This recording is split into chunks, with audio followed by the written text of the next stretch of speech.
Yarına İlk mehvan ağlar doğunur. Hemen Tanrı salam canı sesim ağdaları. Uştoklar başını dik olsun, hemen koğuşunda toy olsun. Aylara kakacan can kakam köyünü kılsın soğuk etmana. Ata kes bu oğlu halar diydirim yali. Atan can atan köyünü kılsın soğuk etmana. At minip meydana gelirim yali. Bilip olmadı vatanma düşman çodaydı, döş yerip önünden çıkarım yali. Ecim can ecim köyüne ciyalını soğuk et bana. Iskap sen mehrini duyuyorum yali. Ya dillere gidilince gideysem sen bağırını bilip yatarım yali. Ediydim yattıklaşım öydekim bir koçoğul soğuk et bana. Bilip olmaz ıkvanesi ve ayrı salaysa kese kindiri yetmedi yali. Mehvanlar yermedi ama başını dik olsun. Yarına bakayım. Siz şunu omadayımın veriyor devam edelim. Dinleyicim uştokları uğranır. Hemen canına sağ başını dik olsun.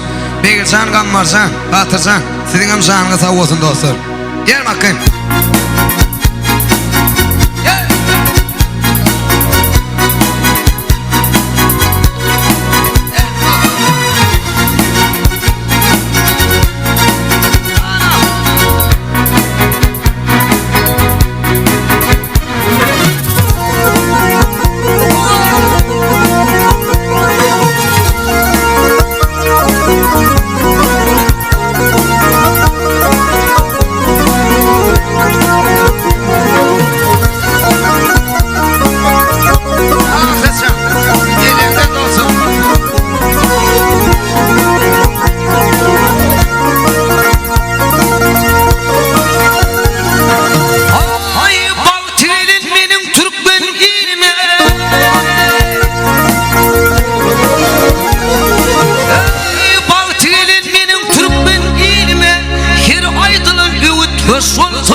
Sol sayar şey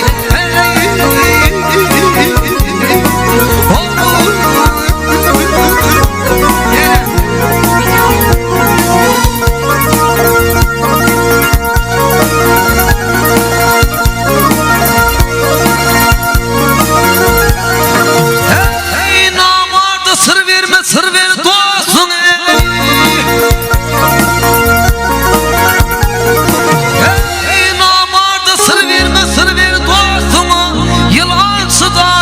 Narpıdayısın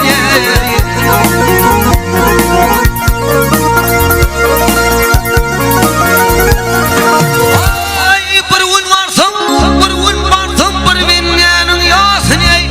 Sesitli güdümde yaş olsa yavşey.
Ata doğaya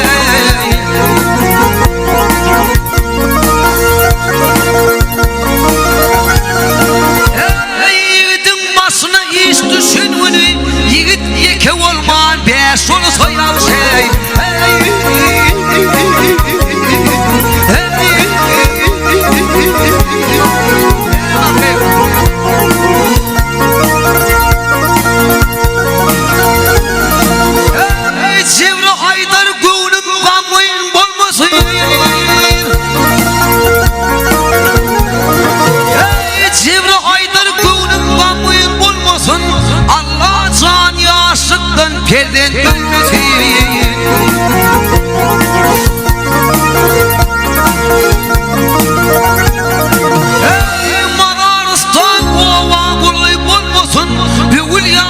ovadan da sol soyalsın.